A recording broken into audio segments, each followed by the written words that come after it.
So, Amadou Daffe, I run a company called Gebeya out of Ethiopia. So that's about it, I think. Yeah, welcome to the African Tech Roundup, man. All right. Thank you very much, sir. My name is Adewale Yusuf. I run the company called TechPoint.ng's. We're a media platform. We are like most read in Sub-Saharan Africa when it comes to startup, entrepreneurship, and technology. Then we host tech events as well. At least this year we've had 2, and we have more than 10,000 people there. So, yeah. Fantastic. Welcome to the African Tech Roundup, man. Thank you for having us. Amadou, I'll start with you. Arguably the most visible, perhaps most well PR'd startup founder in Ethiopia at the moment. Turns out you're not even Ethiopian.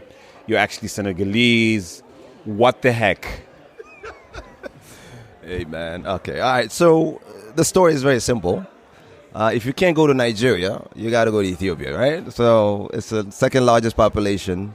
Most of my, 3/4 of my life I actually spent in the U.S. So that's probably how you're connected, yeah? And I've been traveling to Africa the past 6 years trying to rediscover the continent. Because you think you're in Nigeria, you think you know Africa. And what did you do in the U.S.? So, I went to school there. I'm a software engineer by trade. So I worked for a few companies. And learned the trade, went to even enterprise architect. And then later I realized that everybody around me were always Indians, Pakistanis, or Filipinos in terms of the guys who actually did the work in American companies, right? So I was like, well, there's something missing here. We should have more Africans actually to do this stuff. So I went on and created an organization at the time called Coders for Africa. This is before Andela, before all of these guys. But I cheated. So I was in the U.S., comfort of my home, doing some outsourcing to Africa using this panel. We actually even had an office in Nigeria, a little bit of in Lagos, Kaduna states and stuff like that. And then I realized, okay, now we need to take it to the next level. I decide, okay, I need to move back to Africa. My connection to Senegal, although, being part from there, I couldn't resonate because I wasn't Francophone anymore, right? When you're in the U.S., you're not even Anglophone, you're American, right? The way you think, the way you act, everything has to move very fast.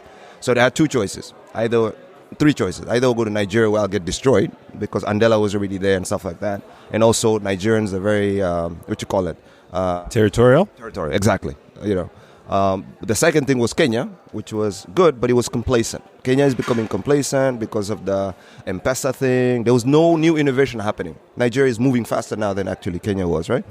And then I happened to be working with developers in Ethiopia for the past 3-4 years. I noticed, these guys are good.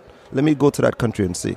When I saw the massive hunger for knowledge, for doing better, showing the world who they are, I'm like, this is where I want to be. Yeah, apparently they've got like a busload of, universities that offer computer science, and who knew? Exactly, 43. And so I decided, that's what I'm going to do. So I packed my bags from New Jersey, just moved, never looked back, brought in some investment. A year and a half later, we have about 300 developers trained on, but we specifically train them on anything from blockchain, machine learning, anything from gaming, you saw that with Dawit, anything around fintech and power. So those are the sectors we wanted to train software engineer in rather than just teaching them coding. And then you get them deployed in firms. Yeah, because it's a marketplace. That's why we call it Gebeya, which means market in Amharic. And then we plug them into companies around the world or even in Africa. But my ultimate goal is different from the competitors, is to allow African tech to have tech talent. Okay, so right now, even in Nigeria, companies are complaining because Nigerian developers now are pricing themselves too high because of the Andela effect. So how do you support this entire ecosystem in Nigeria of startups who can't afford $50,000, right? And you want to have 2 developers that will cost them that much. Can we bring the price lower to $10,000? So that's my battle, in a sense.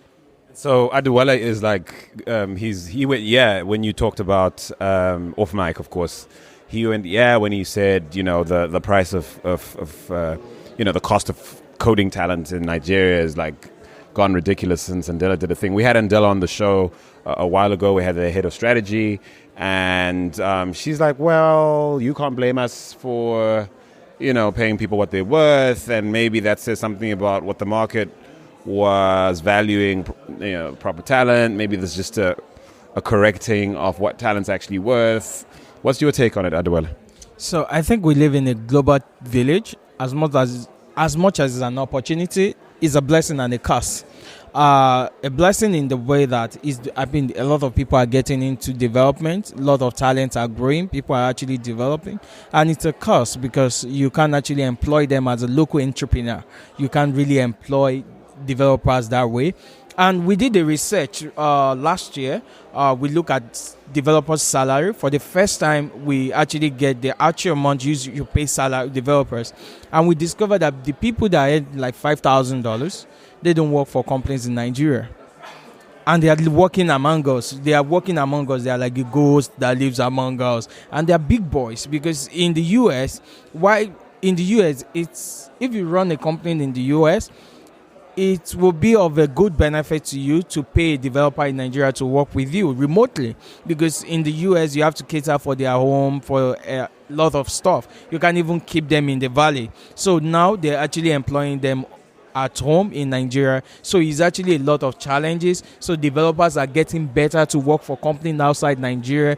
As much as I see what Andela is doing, which is very good, but I think sometimes too is a curse because we can actually afford them. No Nigeria, I can actually say literally no Nigerian company can actually employ this guy, can afford to employ them. And we're in a global village. The talent pool, a lot of people are coming for Nigerian talent, African developers. So what he's doing is really interesting to keep them cool inside, but it's another challenge. Let's think from a developer perspective. It's all gravy for them. Exactly. Why should I stay with you when my mate I can actually earn more from outside? So that's actually a very big dilemma. But what we discover and what we're trying to do, because it's a ticking time bomb, what we're trying to do to help this is make sure we encourage more people to enter into development, so a lot of developers can be in the market once there is a pool, because it's a talent of the future, it's a skill of the future. The demand is growing every day, and it's going to get more because everybody is migrating online. So Amadou, you're amening in this corner over there. Yes, sir. Because so there's two ways of looking at it, right?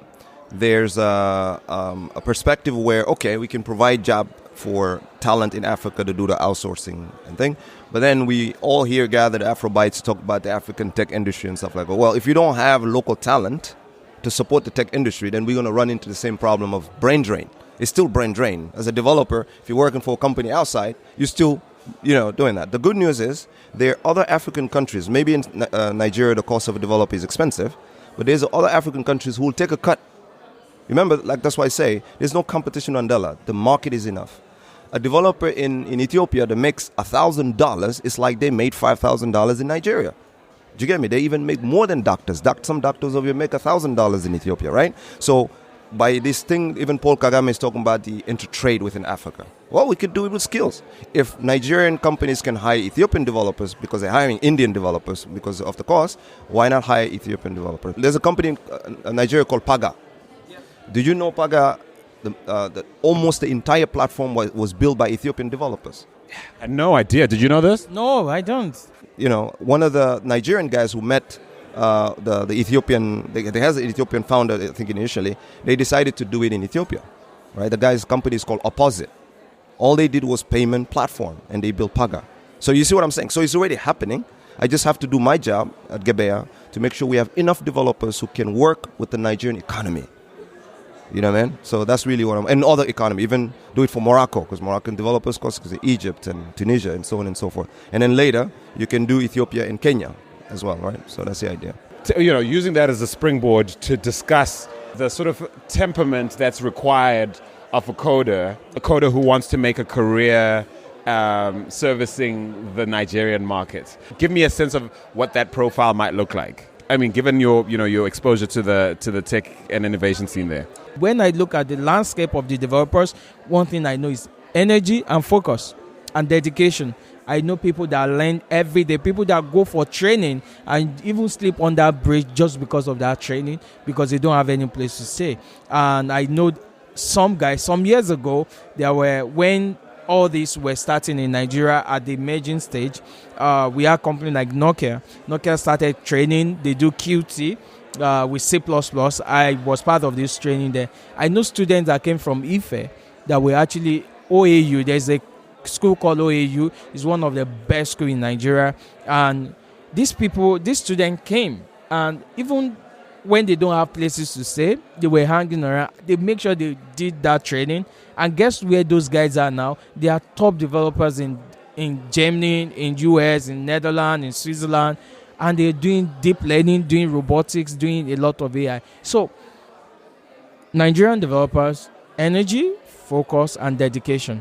You can't miss that. So let's talk about the profile of the Ethiopian developer in the context of being a territory that, didn't experience colonial, oppression, certainly interference to some extent, but, certainly a lot of interesting things that are woven into the fabric of Ethiopian socioeconomics, everyday life.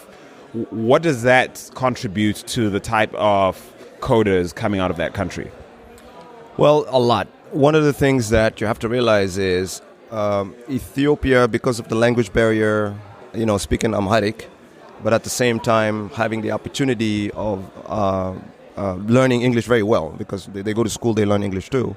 It gives them in a position where when you meet a first Ethiopian developer, the guys that come to get trained with us, the first thing is the humility. So one of the things you'll notice in Ethiopians is humility. They're very proud of themselves, but they won't show it to you. There's a way of communicating with where different from a Nigerian developer who's a lot of energy, will tell you what he does, right?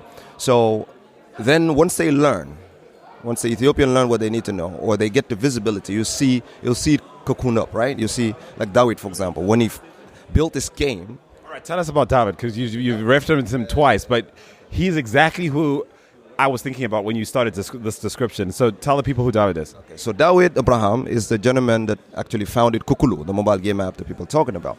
He's the example of Gebeya. That's what Gebeya produced. He came to Gebeya very humble, with a very beat up game, and say, hey, Amadou, I want to learn your mobile engineering track. I said, all right, great. During the interview process, we tell him, what have you done?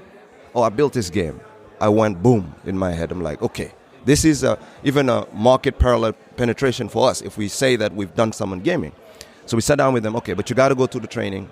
It's a mindset. Our training is a mindset.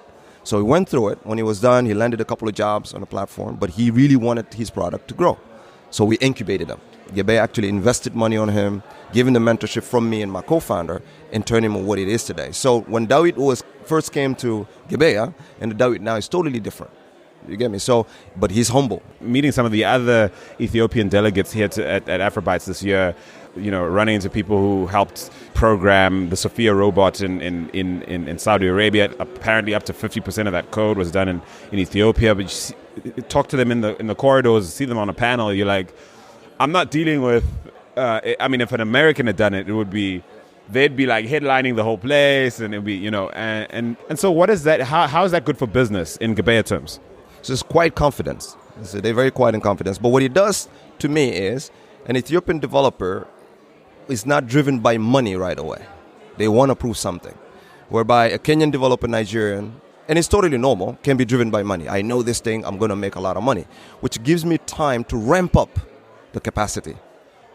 My model actually works that way, where I don't need to be aggressively going and trying to find money for them. Let's build the country together into having more of Dawit, more of things, and eventually it'll transpire. So that's really what's happening. The type of profile that Dawit is my perfect, because again, it's not like you have a Nigerian developer is different than a Ethiopian developer. So a developer is a developer. In talent terms, they equally gifted, but this nuance you're talking about like its contribution to the fabric of the company you're building. It's like the ecosystem, right? Because a developer is a developer. They're beings who create things out of nothing. It's very abstract. It's like musicians.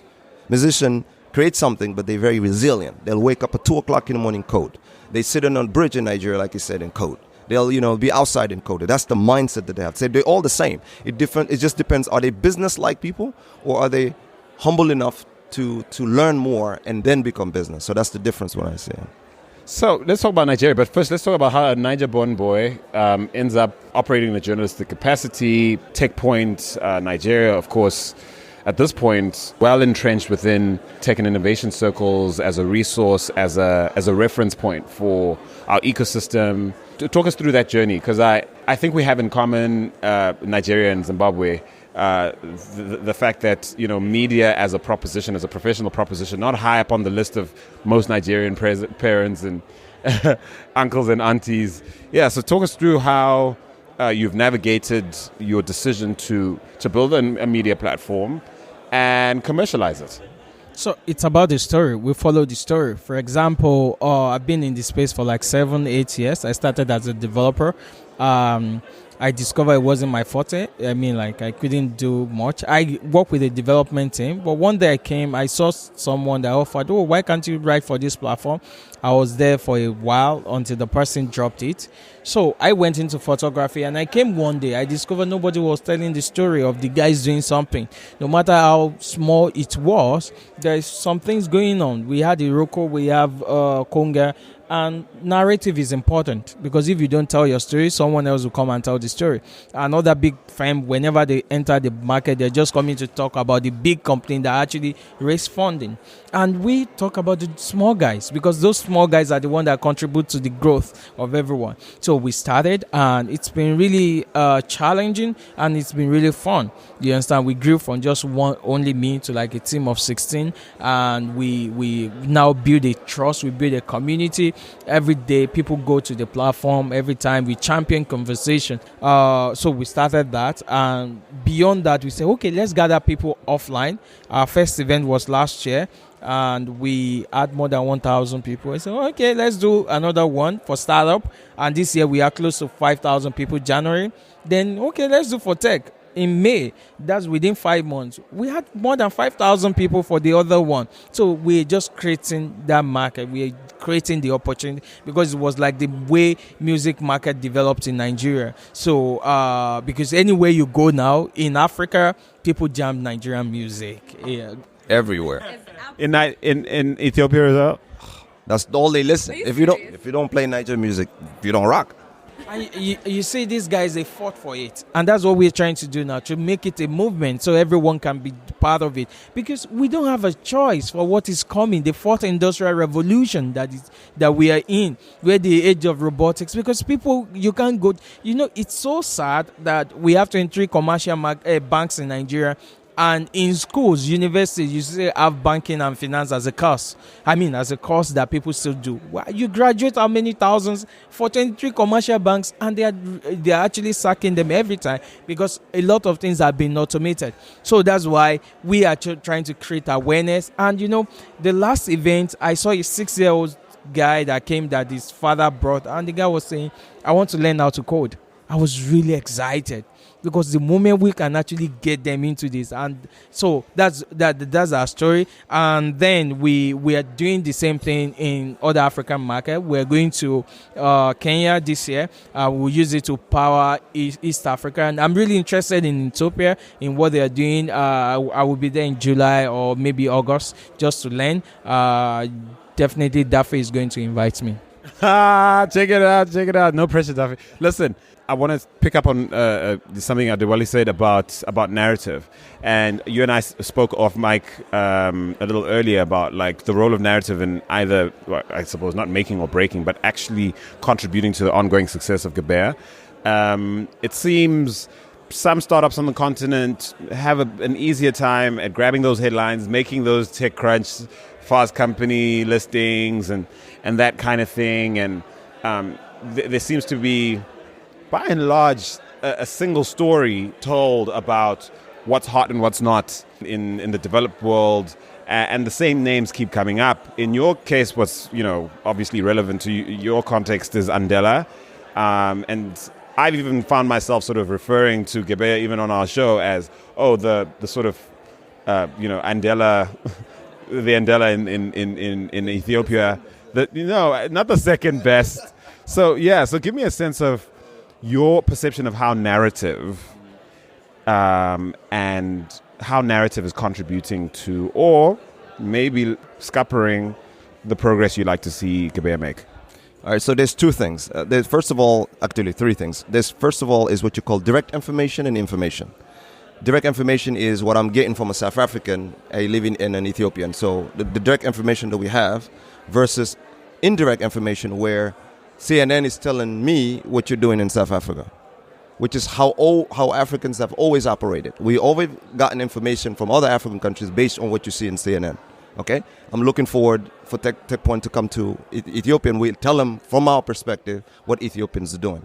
So now, if you look at it from Andela, that's what they're doing. So their interest at heart, from a moral interest, is not Africa, right? Because it's clear to their model. We can't blame them for it. They're trying to have brains that they can ship to the U.S. or make them work, and benefit from it. It's a business decision. My moral interest is allowing the African tech industry to blossom, because if you don't do that, no matter how much money you make, right, from foreign companies, eventually it won't benefit the thing. So what I want to do, my focus is Africa. I rather TechPoint actually write an article about us and tell us how we are helping the startup ecosystem find affordable and quality developer than being on CNN. That's why I never wanted to be on CNN right away. At the end of the day, if you need a developer, you need a good developer. Whether Zuckerberg funded the organization that you run, or I personally and my co-founder funded our organization, let's put him toe to toe. We can only beat each other in terms of pricing and in terms of capacity. In 1 year, in a year and a half, we have 260 developers. When Andela started, people don't even go back and see how Andela started. When they started in Nigeria, they were struggling. Okay, so they had, I think, over 2 years, maybe 100. Now they have about maybe between 300 and 600. But it's also debatable how many of them are actually productive, how many actually would generate revenue. My goal in the next 5 years is to have 5,000 engineers that can be spawned across Africa and create a $100 million marketplace. That is it, right? So I am focused in that narrative. I am going to these African countries, talking to these African people and saying, don't hire people from overseas anymore, hire African developers. Whereby Andela's message may be different, but at least it validates what I'm doing. Because when CNN talks about African developers, okay, I can benefit from it. But for me, it's a long term rather than just the perception of indirect information. Do you get me? So that's all. So I'm going to close this interview by asking you guys to do something that has been encouraged here at Afrobytes, and there's been a healthy sense of competition between Team Nigeria, Team Ethiopia, even though in this particular case we don't actually have an Ethiopian on the mic. So here's the deal. Afrobytes saw quite a massive Ethiopian contingent rolling heavy on some. We're doing the business. We've been in stealth mode for a really long time. We've been subject to a fairly poorly publicized narrative. Nigeria has never had a problem telling us what's going on over there. But yeah, you guys have always been in the mix. Africa's biggest economy. So I'm already getting you started. Hang on. We have the number. All right. So that's just to get you all started. So I'm going to give you guys each 30 seconds to make your case for why your various markets are the business. Speak to founders who are looking at those markets and saying, maybe I can start over there. Let's speak to potential repats who are going, shall I leave New Jersey? Shall I not? Speak to, you're laughing. Speak to your people, Daffe. Speak to investors who are currently kind of, looking around going, which market shall I bet on, And who wants to go first? The Nigerian says he wants to go first. Surprise, surprise. Oh, yes. Nigerian. You are first in many ways already. Nigerians. So one thing I mean, for the first time, this place actually opened my mind. And I've been telling people, like, China is the market of today. Africa is the market of tomorrow. So it's not about competition at all. But if you want to come, there are a lot of challenges. But trust me, there are a lot of opportunities. And money that are coming in. I mean, this year alone, the money that have been injected into Nigeria is like $50 million that have gone into startups. We do reports on that as well. So it's a place to be. But you need to convince yourself, are you ready for it? Trust me. Come with your loins girded. Don't miss it, but are you ready for it? All right, there we go. That was 30 seconds. Daffe, you're up, sir. Right. So Ethiopia is always a special case in Africa, but it has a couple of advantages. First one is that the African Union headquarters is in Ethiopia, in Addis Ababa. The numbers don't lie. They're growing. Last year they grew 7.8% in terms of economy. They even beat China. There's a lot of investment coming in from the Chinese government and businessmen that actually kind of prove that Ethiopia would be the next manufacturing hub. Okay, so that is already locked in. The thing is, how do we position Ethiopia to be the next tech hub? I think that between us building the capacity of talent and companies looking at it, right, tech companies to say, you know what, let me go set up shop in Ethiopia, I think that's the opportunity. So from the tech side, is lagging behind because there's a few things that needs to happen. But for anything else, anything from manufacturing and some of these things that is more require mainstream. Yeah, and mainstream require more capital. There's plenty of opportunity to go forward. So. All right, man. Amadou Daffe of Gebeya and, of course, Adewale Yusuf of TechPoint Nigeria. Thank you so much, man. Thank you for having us. It was great, man.